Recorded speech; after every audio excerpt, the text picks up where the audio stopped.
under attack by the Philippine government, and there were even threats to not to accept any further aid from Europe because of European parliaments, or at least some European parliaments' criticism of the human rights record of the Philippine government.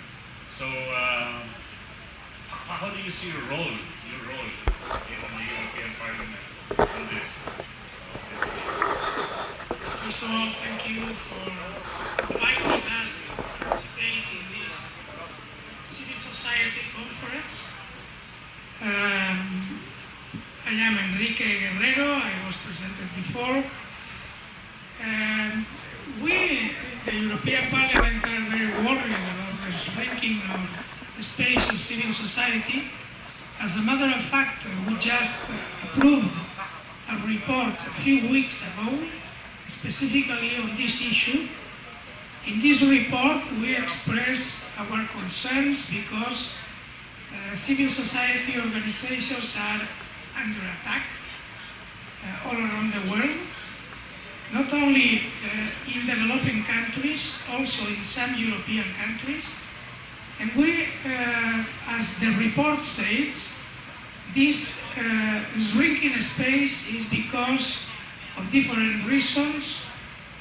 They take the excuse of terrorism, they take the excuse of interference in internal politics.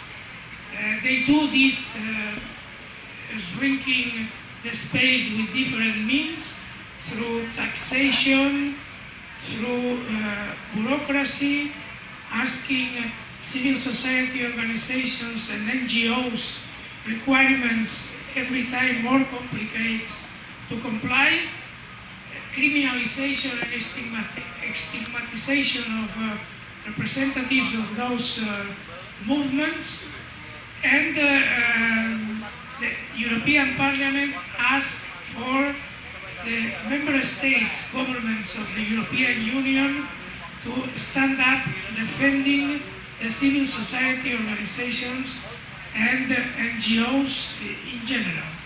But what is important for me to underline is that the report not only reflects the situation in many developing countries, in many regions of the world, but also inside of the European Union. Also, in some countries of the European Union, I'm thinking in Hungary, Poland, Czechia, those are countries in which government are also attacking civil society organizations, because at the end, one of the roles of the civil society is to open democracy, is to increase the quality of democracy, is to increase accountability, and some of the governments are against those principles. So, just in a synthesis, we are reflecting on this, not only the rest of the world, but also inside of the European Union. Okay. Thank you very much, Enrique. So it appears that this issue of shrinking civil space is not only confined to Southeast Asia, but surprisingly, at least comes as a surprise to me, that European countries are also, or at least the peoples of Europe, or some countries in Europe are also experiencing this shrinking civic space. So, Norbert, can we hear your thoughts on this? Good afternoon, thank you for being here. I just want to add and give some comments to what Enrique told you. As we are representing 500 million citizens in the European Union, and the European Union is based on human rights, I think it's even a privilege in the Parliament to fight and to fight against for human rights. We established, for example, when we have our plenary session, that's once 1 week every month, there we have a special part within the plenary where we are discussing human rights violations. And we come out with urgencies, and we did it on the Philippines in March 2017, very strong, and we did it to Myanmar concerning the fate of the refugees there. So we know or the progressive members of the parliament know that we need the civil society, that we need the support and we need the criticism coming from them and accompany our work as parliamentarians. And that is why we are defending human rights and the organizations standing for human rights. And as far as possible, we support with government money in some member states and even with European money so that civil society is able to play their role. Okay, before I turn over to Mike, to our government representatives, I would like our European parliamentarians to respond to a particular charge that has been raised at them by governments in the region, that by your raising issues of human rights in our region, you are actually interfering in the internal affairs of the Philippines. How would you respond to that? Well, I support what I heard from the ASEAN part of this debate, that concerning human rights, defending human rights, never is an interference. It's something that we have to fight for in every part of the world, even inside of our country. And as far as we fight for it, in my case in Spain, or in the case of Norbert in Germany, or in our case as parliamentarians in the 28 countries of the European Union, we understand that we have legitimacy to defend human rights, rule of law all around the world, and we do not consider that interference in internal affairs, because human rights is never an internal affair. Yeah. Only one sentence to add. There are no borders of human rights. Okay, I'd like to give our government representatives a chance to respond as well to the charges. For example, the statements, especially from Charles, that the ASEAN governments actually do not respect the rule of law and do not respect human rights.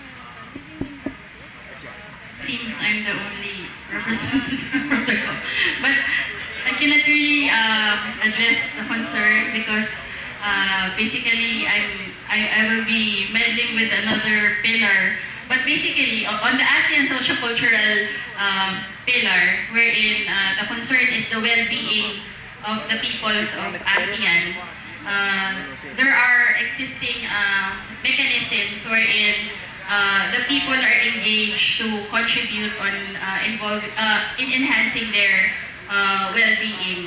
One particular mechanism is the one under the Senior Official for Social Welfare and Development, wherein we engage non-government organizations together with the government in addressing concerns for the well-being of the people. So for the concerns on the political aspect, I think our foreign affairs would be in a much better position to respond. Okay, sorry for putting you on the spot, Hannah. Maybe it's not fair for you to carry the burden of defending governments in Southeast Asia. But Romeo, you have something to say as far as the ASEAN Secretariat is concerned? Well, I know that human rights encompasses a whole range of rights, from political, civic, to a host of other rights. But what I know is that in ASEAN, we're doing a lot, for example, about the right to education. Look at the literacy rate of ASEAN compared to many years ago. It's almost universal now. Maybe it's about 95 or 97% right to health. Maternal mortality from, say, 10, 20 years ago compared to now is much, much better. Less women are dying because of, complications of pregnancy. Look at malnutrition. While, yes, we know there's still some pockets of problems here and there, But in terms of malnutrition, we have done a lot as far as right to health is concerned. And in the areas of environment, there's a lot of cooperation happening to ensure that we have, safe air, water, etc. So yes, we do understand there are some maybe weak spots, but I also know that ASEAN, because of the cooperation within the region, has also done a lot to to promote the rights of the people of ASEAN. I recognize that, yeah, probably there may be some issues there, but we are ready as far as secretariats are concerned. We'd like to listen to you. That is why I am here.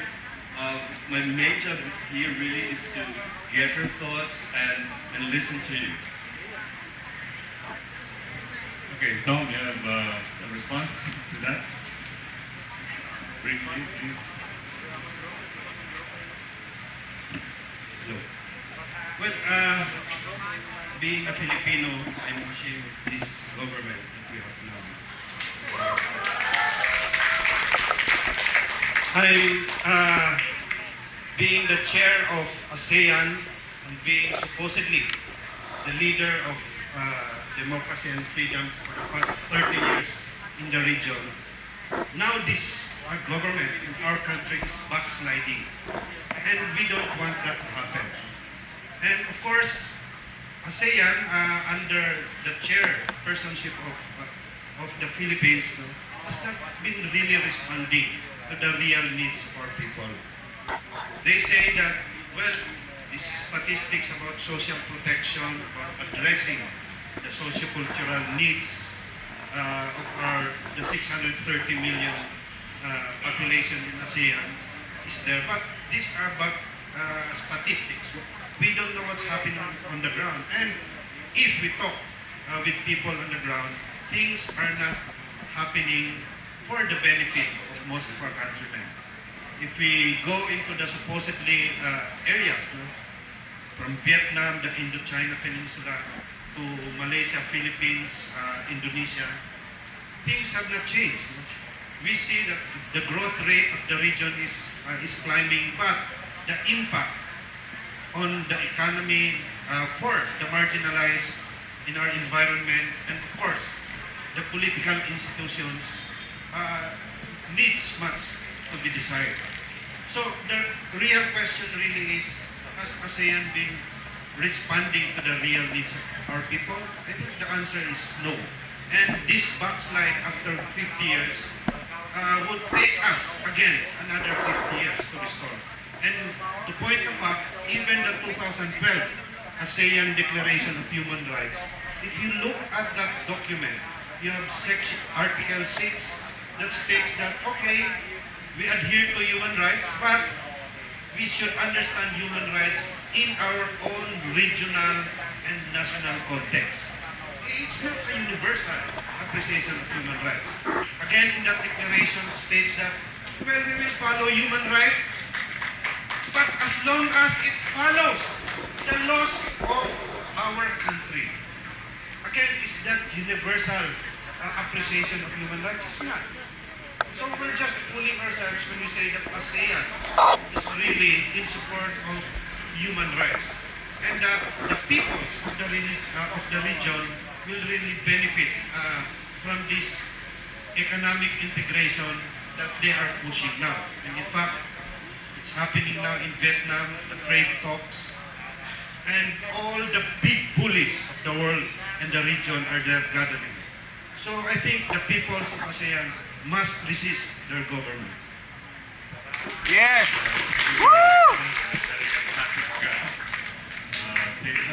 Charles wants to say something. While we are gathered here to celebrate the significance of 50 years of ASEAN, there's a huge meeting that is taking place in Vietnam at this time, and the one that's included by Tom, the Asia-Pacific Economic Cooperation, APEC meeting is taking place. But the APEC meeting itself is not important, but the meeting in the sidelines that is happening is far more important. And this involves the reviving of the Trans-Pacific Partnership Agreement. Now this is, as most of you would know, is a pro-trade, pro-business, pro-corporate business trade arrangement, where our governments are all fighting tooth and nail to sign on to. That's one. Then we had the Regional Cooperation for Economic Partnership, RCEP, where all of ASEAN is involved. Third, you have the European Union, Malaysia, European Union, Philippines, European Union, Singapore, free trade agreements that are going on. One thing is certain in all this agreement is that your right and our right to medicine, access to affordable medicine will be violated, and therefore it will undermine the human rights to affordable medicine. Prices of medicine is going to skyrocket as a result of extension in patent, as a result of wanting more profits. Corporations are pushing for a longer data exclusivity, which means that medicine that will save your life will be very expensive and you will not be able to afford it. So therefore, I don't quite understand when the governments are saying, yes, we are trying to provide affordable medicine, but actually the prices are so high. So it's good in the paper, it's good to read, but in real terms, it is just too high. For example, let me give you an example of hepatitis C. Hepatitis C. The cost of medicine of hepatitis C in Malaysia is 395,000 ringgit, which is about 85,000 US dollars. Wow. Now, do you think you can afford it? Wow. No way. Why is this possible? Because of the agreements that we signed, the intellectual property rights that we signed.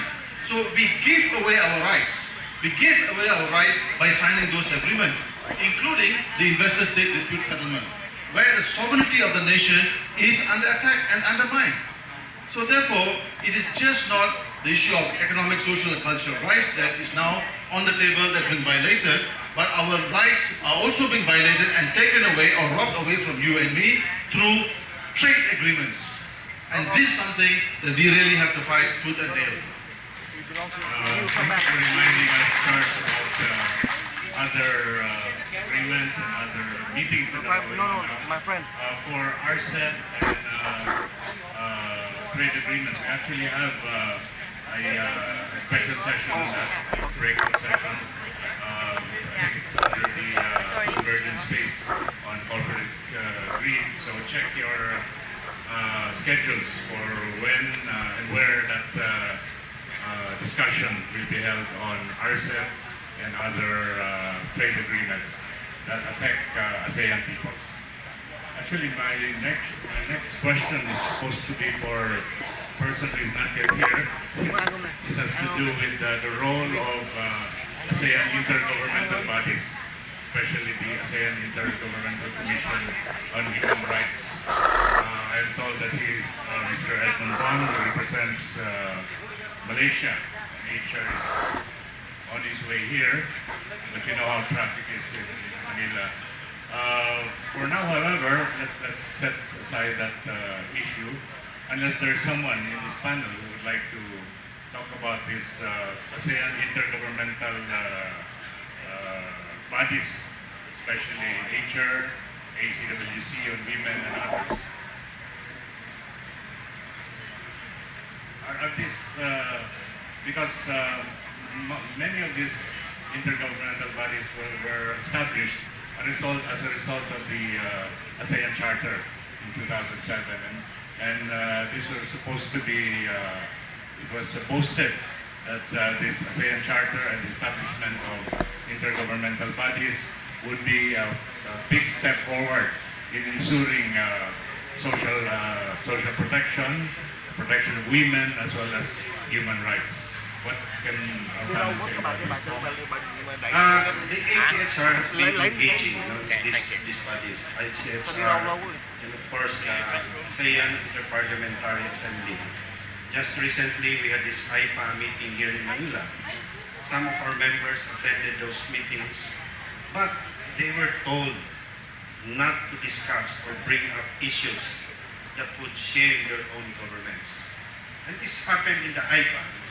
Of course, if you talk about the I-Chair, ASEAN Intergovernmental Panel on Human Rights, the problem is it can only do so much. it is bound by the limits of the 2012 ASEAN Declaration of Human Rights, which that document really needs to be, you have to rehash or even to do away with that, because there are provisions in those, in that document that really has to be changed. The appreciation of human rights. So in a way, these intergovernmental bodies, of course, this assembly of parliamentarians in the region, we respect that they have these bodies, but their functions and their mandates only make them to do just much that they can. Hannah, yes, you have something to rebut? Thank you, Sir Tom. But I beg to disagree because during the recently held ASEAN Interparliamentary Assembly, I was invited to join one of the committee meetings on social development. And Sir Tom noted that the parliamentarians were not encouraged to talk about things that would shame their member states. However, in the Social Development Committee meeting, the war on drugs and the concern for the microplastics in the seas was discussed. So as we all know, when drugs is the key topic, it's a very serious concern for the Philippines. And actually, the parliamentarians of ASEAN discussed about how we can ensure and help each other in responding to the concern on the war on drugs. That's one topic that they discussed. And the other one is a concern for our environmental groups on the microplastics. So the parliamentarians from the Philippines shared recent statistics on this, and other member states parliamentarians were encouraged to study how we can deal with the microplastics concern in the region.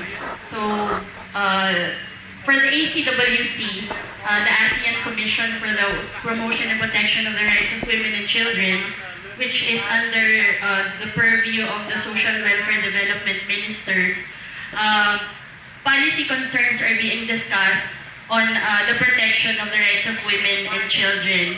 Unfortunately, Madam Lily is not here today, but in the ACWC, I can see most CSO reps here. Some of them were actually involved and engaged by the ACWC in enhancing policies on the protection of women and children in the region. Thank you. Okay, yes, Charles. Briefly, please. Thanks.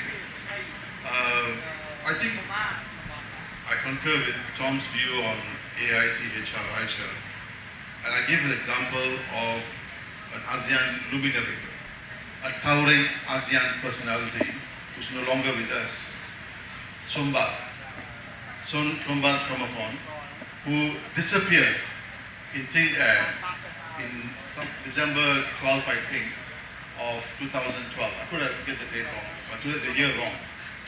2012. 2012? Right, 2012. He was a dear friend, advocate, big fighter for people. He just disappeared. And there are lots of evidence that the army has some responsibility for his disappearance. Complaint was filed with ICHR. And till today, 5 years, there has been no response. What does that tell you about ICHR? What does it tell us about ICHR? Do you think this organization has any truth? Any backbone? I ask you. Yes? Yes or no? No. So therefore, that's your answer. So we need institutions that can defend, promote, and protect the rights of people. Not that one that supports the elite of ASEAN. We need people to support the people of ASEAN. Yeah, woo! Yeah, freedom for all. Freedom for all. Before I open the floor for questions from the Freedom for Vietnam. participants and delegates, there's one other issue I would like to discuss. We've talked about human rights, legal rights, social protection, all that.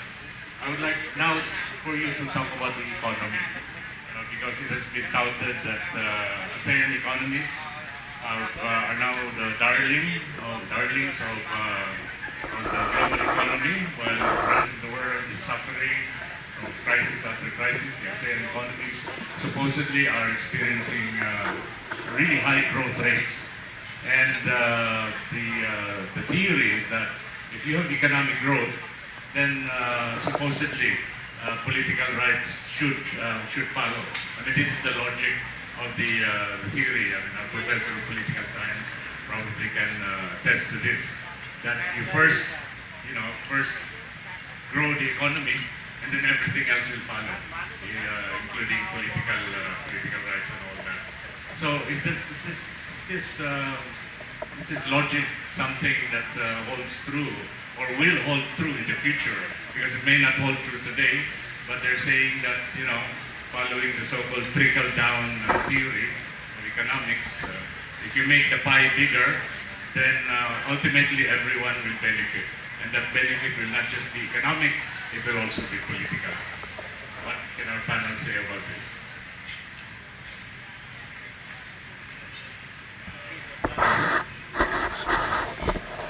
I cannot, won't not agree.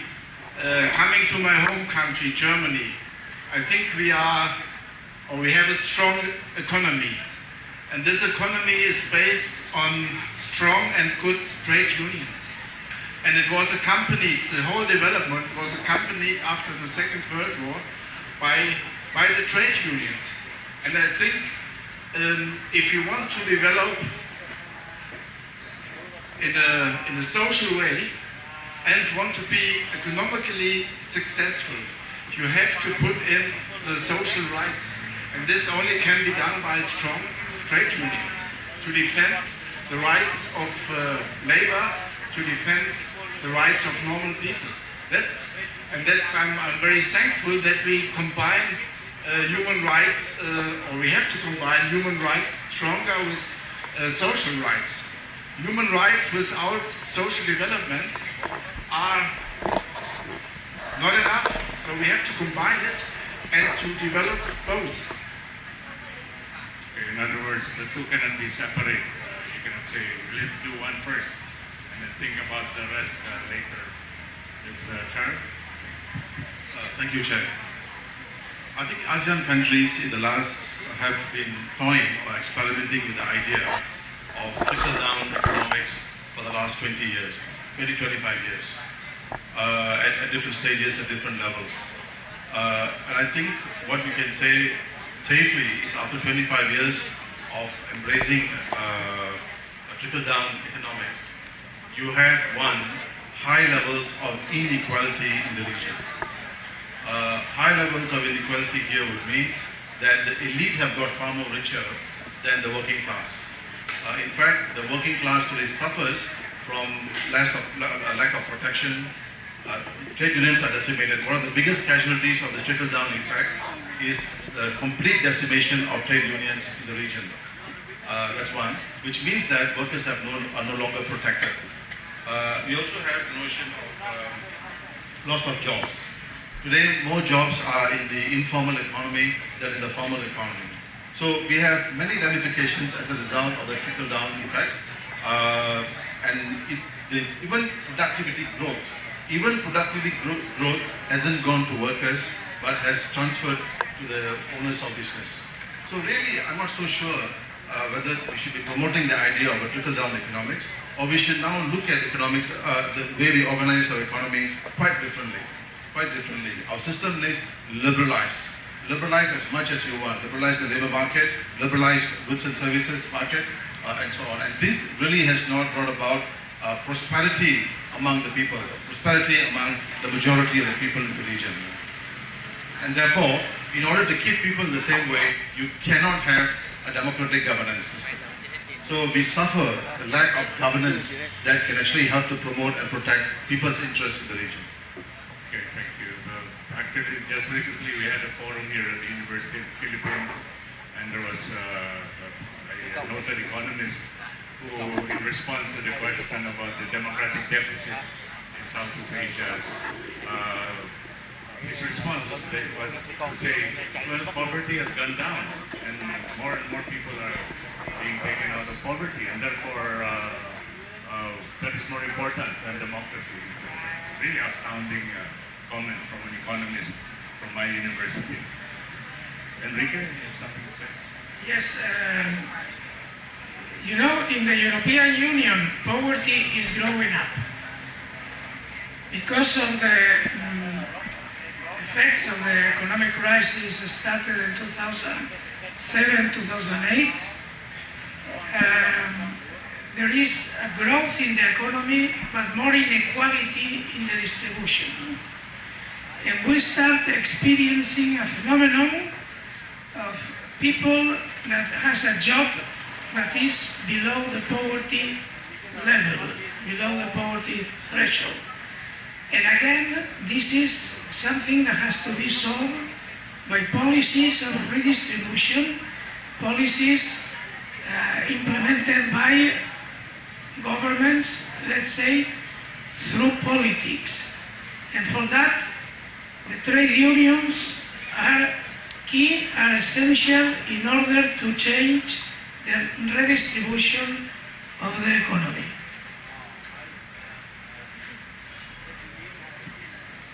Okay, I'd like to welcome Mr. Edmund Bond. Am I correct? Okay, I didn't realize you would be so young. But Mr. Edmund Bond is the representative of Malaysia to the ASEAN Intergovernmental Commission on Human Rights. Actually, we have very little time left, but I would like to maybe give Mr. Bond a few minutes to say something about our theme of shrinking civic space, and especially about how the ASEAN Intergovernmental Commission on Human Rights is addressing this particular challenge. Okay, thank you very much for being here. I'm sorry that I'm late. I came from an AIPP meeting. I think first of all, we see that there's a lot of extreme actions being taken around the region. We see that there are a lot of problems and challenges. We know all these problems, and I think it's quite hot here, so that's another challenge. But in spite of all these problems, I think we need to give the organizers of APF, ACSC a big round of applause for organizing this event and continuing the tradition of fighting and enlarging whatever civil space that is already shrinking. I think it's a huge challenge in terms not only of logistics and funding, but also of trying to get all different groups together and bringing out the issues. The second point that I want to quickly make is that ICHA, that was the Intergovernmental Commission on Human Rights that was set up in 2009, was set up as a very political body, and it is true that many countries treat the Commission as a way to deflect international or dialogue partners' criticisms of their human rights issues in the country. But things have started to change a little bit, and really dependent on how the chairperson of the Commission has led the Commission. Philippines has led it this year, and we have started to, for example, increase CSO accreditation. We have 22 CSO accredited with the ICHA, and in November, on the 28th of November, we have the first consultation and interface with the 22 CSOs. Although some countries don't recognize indigenous peoples, and I give this as an example, we've managed to accredit AIPP, which is the ASEAN Indigenous Peoples Act, to talk about indigenous issues. We have also now been discussing a communication procedure which Malaysia is drafting. So my team is drafting a communication procedure for ICHA, where we are trying to allow people and groups, NGOs to make communications on cases that concern them in the ASEAN region. I do not know how far that will get, but this is already a discussion that has been happening and will happen in November based on the draft that we have drafted and we have circulated. Third, I think there is more openness in terms of difficult issues of the day. So in terms of retreats. We have had on the sidelines discussions about the Rohingya issue with the Myanmar representative. Although again, it doesn't take us very far, but we are engaging and we are working with different groups on the ground as to how the situation can be improved. As a whole, we must see AICHA and the ASEAN mechanism really as a safety net at the regional level. The advocacy and the work, the public interest litigation that goes on must still go on at the local level. Your work at the local level and